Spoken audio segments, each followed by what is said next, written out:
Om Sri Krishna Parabrahmane Namaha. Today I am going to discuss the topic is consecration, means dedication. Let us start after the prayer. Namaste Vayurupaya Namasparshatmane Hari Akashe Vastita Shabdaha Sarvashrotra Niveshanaha. As a cross-cultural concept, consecration refers to the practice of investing particular objects with extraordinary religious significance. The significance of any single instance of consecration depends in good part on the type of object consecrated. Place and building are made into habitations for spiritual beings, higher powers, enliven icons, and food. Kings and hierarchs are recognized as maintainers of a higher order on earth. Yet, despite the diversity of both consecrated objects and traditions from which the religious meanings derives, most instances of consecration reveal some basic structural resemblances. First, an act of consecration is at root of a creative act.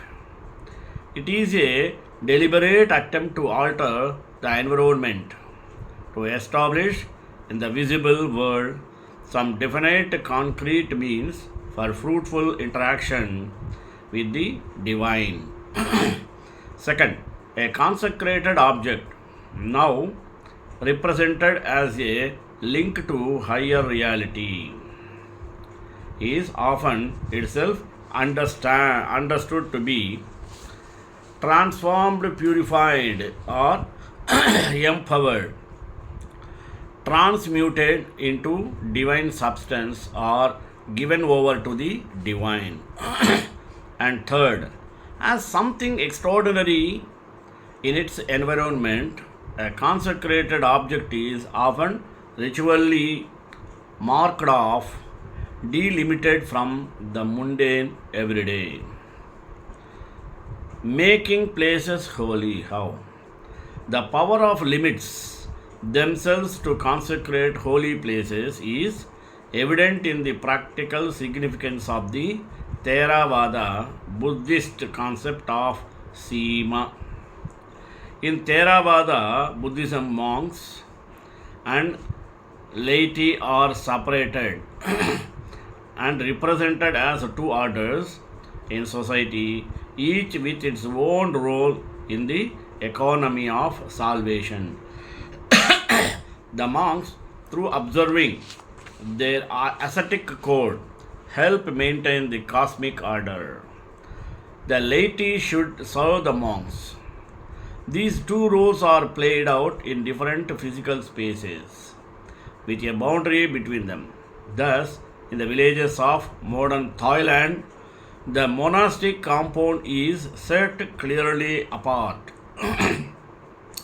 Monks may leave the compound for specific monastic duties, but not to gossip in the village. Villagers should enter the compound to serve the monks. In addition to the definite but sometimes unmarked boundary around the extended monastic compound, the observance hall where monks are ordained and make group confession has marked boundary of its own. This boundary is denoted by stones called Sima stones that are installed according to prescribed rites. It is normally respected by laypersons who must remove their shoes to enter the observance hall. Here, then, ritual consecration expresses a crucial socio-religious division visible in this world. Each of the three major parts of the ceremony presents a phase in the building's transformation when interaction with sacred reality is seen to demand traffic between worlds, the consecration of a physical structure on earth may instill in it the presence of an otherworldly being. Sometimes this link between worlds is forged with the help of material traces left by a holy person who has passed beyond the earthly realm. Relics of the Buddha are ideally embedded in the great stupas of ancient India and the pagodas still found in Southeast Asia. In reverencing these structures built memorials to the Buddha, devotees revere the Buddha's person, putting life into the image of a deity. In, in Hindu temples, the central physical repositories of spiritual power are not relics but images. Devotees often see the images as a manifestation of the deity itself. In their ritual worship, devotees interact with the deity as a person with whom they attempt to come into intimate terms. In large temples, long hallowed images are enthroned and revered as sovereigns. At the temple, Rajasthan, for example, people are allowed to see the image only at the times of day an important personage would be pleased to grant audience. Srinathji wears clothes suited to the time of day and season and is treated to lavish banquets. Deities in household shrines, on the other hand, are treated more like guests who may only be visiting a particular festive occasion. In order to perceive the divinity in these household images, the performance of a consecratory rite may be particularly crucial. Grand images at major temples are sometimes understood to have arisen spontaneously. Srinathji, they say, emerged from Mount Govardhan, sacred to Krishna, but a clay image from the bazaar brought into the house for a temporary period must be visibly transformed in order to be seen to embody the deity's person.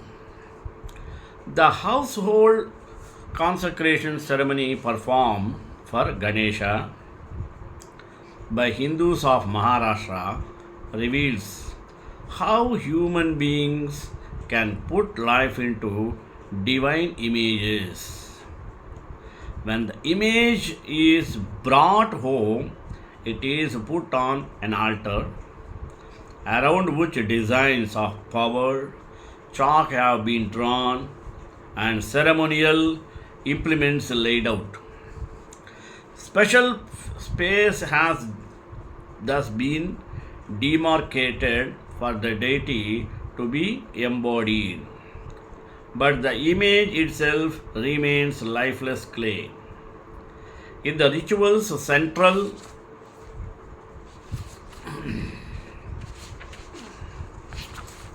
act means prana pratishtha, the worshipper installs vital breath into the image. But to do this, the worshipper himself must first take on the aspects of the divine through preliminary consecrations. To align his microcosmic world with the macrocosm, the worshipper makes brief utterances while touching parts of his body and his ritual implements, identifying himself as the primal cosmic being and the implements as cosmic elements.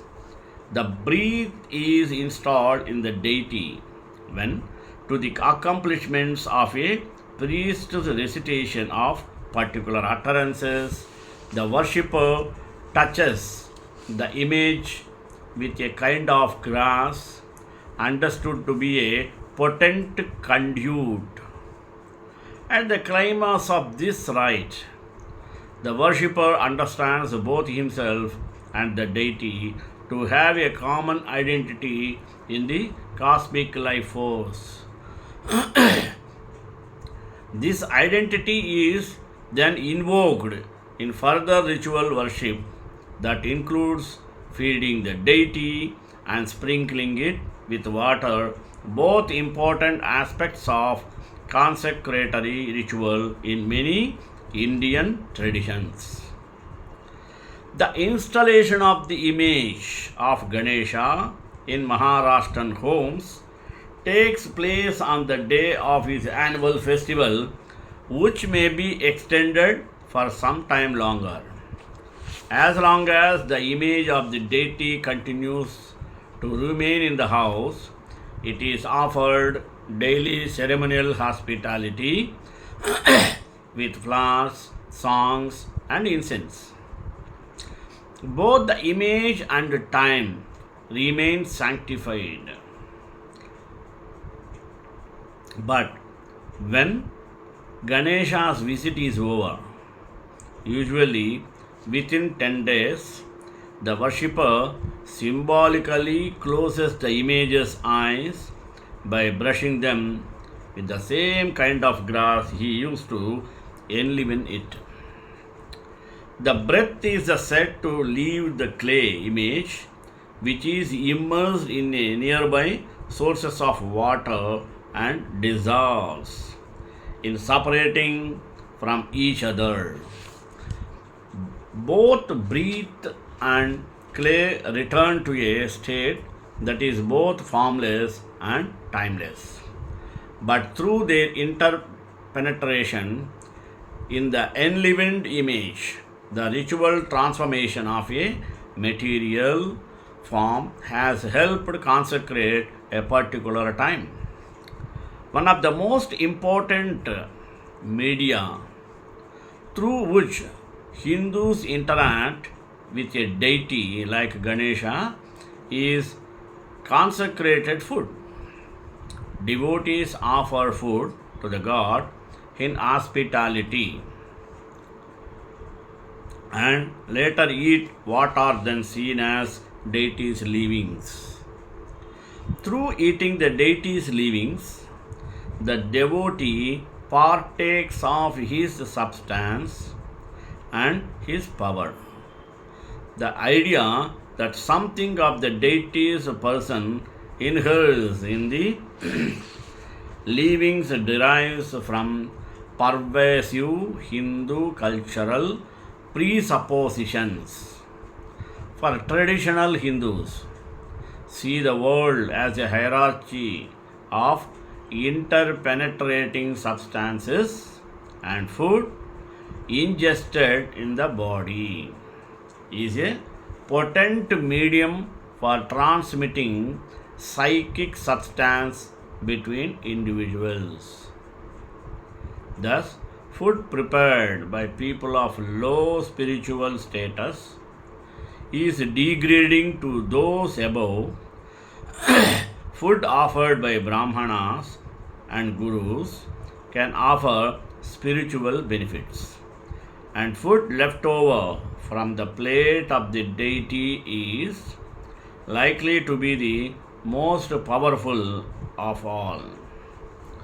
Through contact with a higher being, food is consecrated naturally in Hindu eyes, sometimes without any special ritual at all.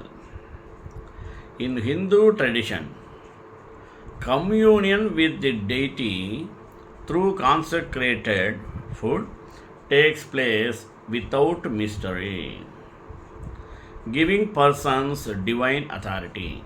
Let us see.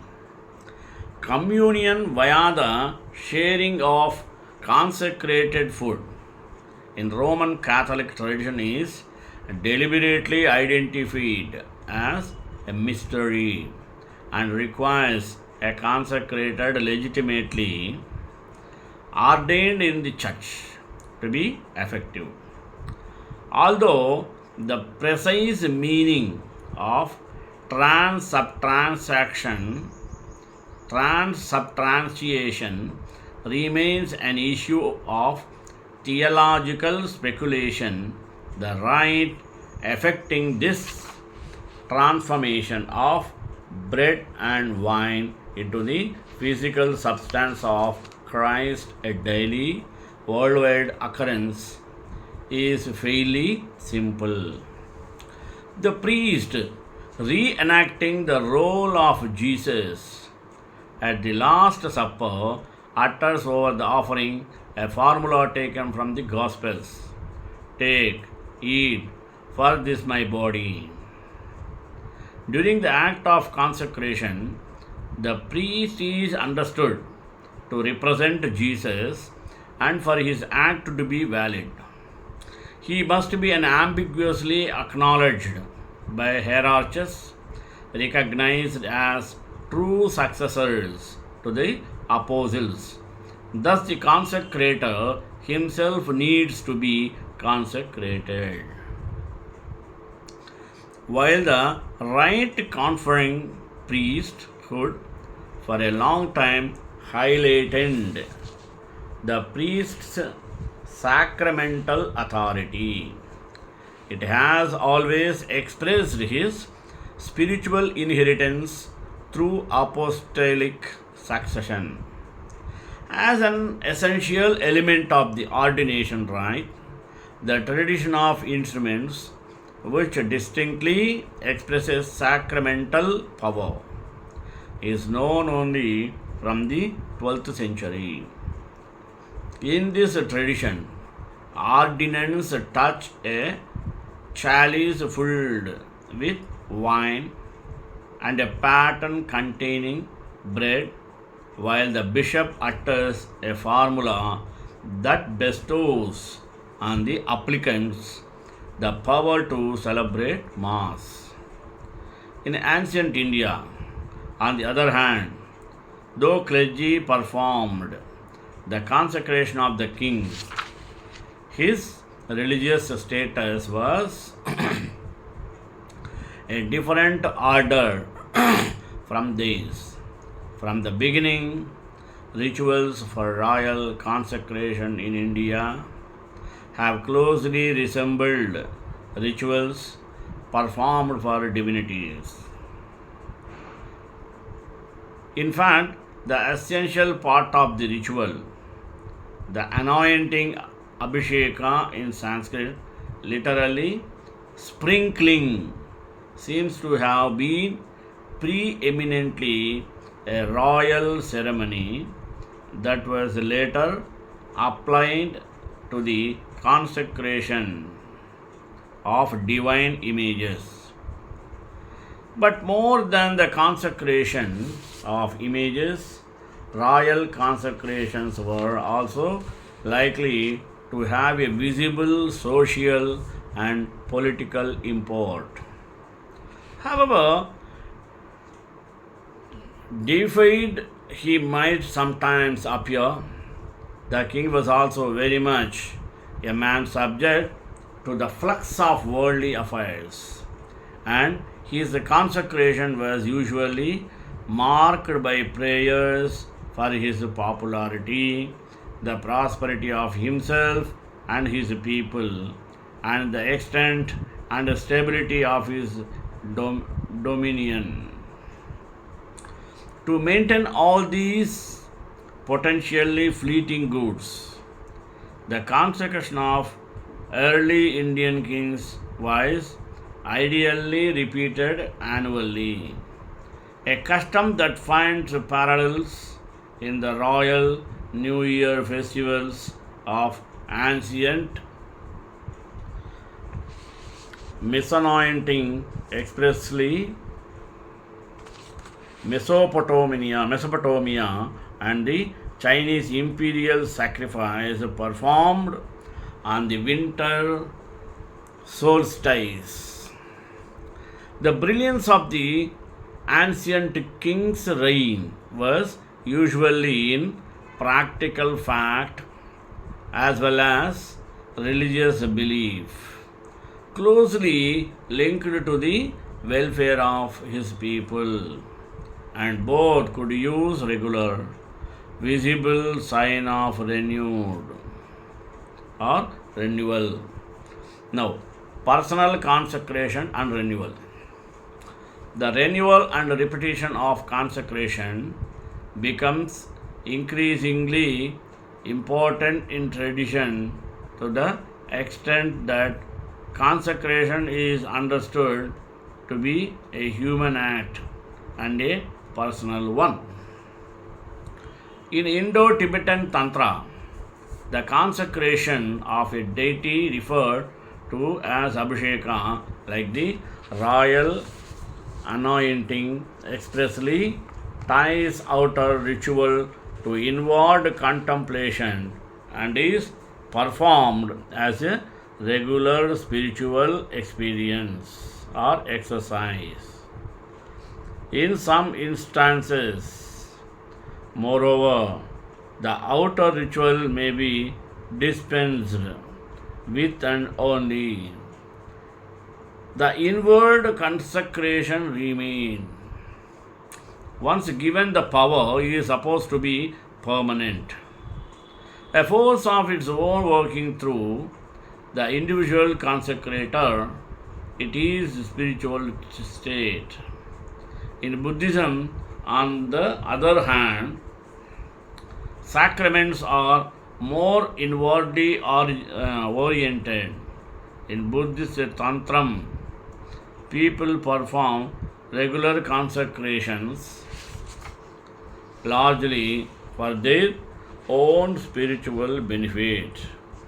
In Theravada, the value of the monk for the community lies in his inner purity, and it is thought best for all that he have or he leave the order. For people in ritual and devotional traditions, anywhere consecration in its most general sense can become a way of life.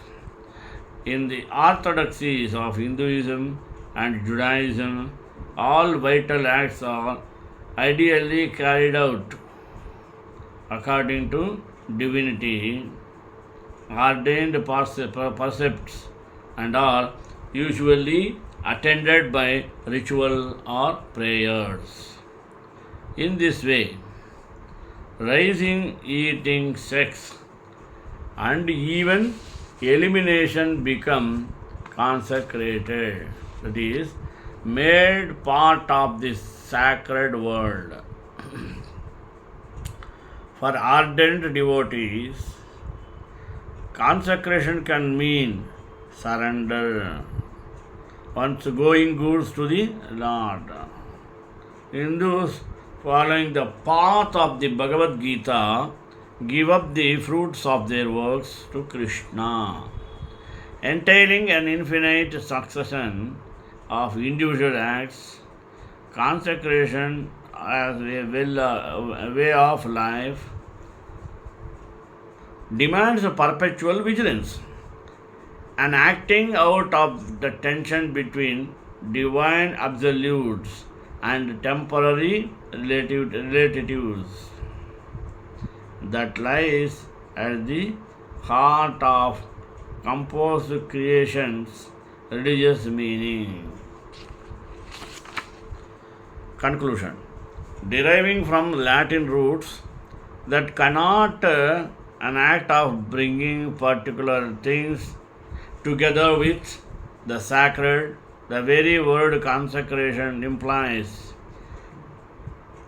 a dichotomy between what is sacred and what is a performance. Making this dichotomy, moreover, is an important aspect of consecratory acts in any religions. But in cross cultural perspective, the concept of the suggestion also other continuities in the religious thought and practice of diverse people and accompanying the enshrinements of relics of the dead or the intimation of living persons into hallowed spiritual lineages. An act of consecration in the present, some sacration in the present someone,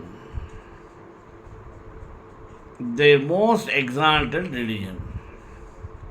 Potentials.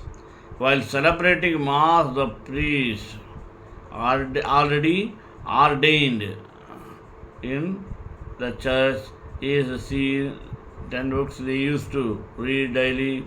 Finally, the difference between temporary and permanent consecration that emerges from a global perspective, his wife.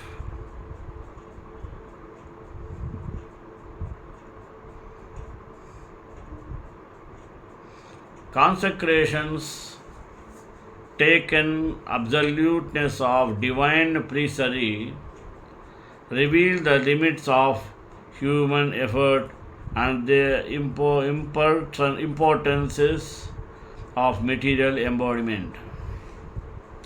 Consecration is a live process. It is like this: if you make food into flesh and bone, we call this digestion, integration. If you transform mud into food, we call this agriculture. If you make food into flesh and bone, when we call this digestion, integration. If you make flesh into mud, we call things as a empty space into a divine possibility. This is called consecration. Today, modern science is telling you that everything is the same energy maintaining ways. If that is so, what you call the divine, what you call a stone, what you call a man or a woman, what you call a demon, are all the same energy functioning in different ways. For example, the same electricity becomes light, sound, and so many other things depending upon the technology and make the simple space around by you into a divine experience. You can just take a piece of rock and make it into the one of the level. If you can make this flesh or even a stone or an empty space into a divine possibility, that is called consecration. An enormous this dimension of life was perpetuated particularly in this culture, and this was held as the most important thing, because it does not matter what you are eating, how you are, how long you live.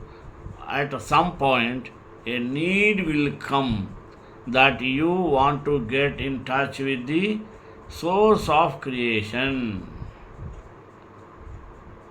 If that possibility is not created across the planet through creation, if that the planet and is not available to every human being who seeks them, society has failed to provide true well-being for a human being. It is culture. Every street had 3 temples, becomes even a few meters,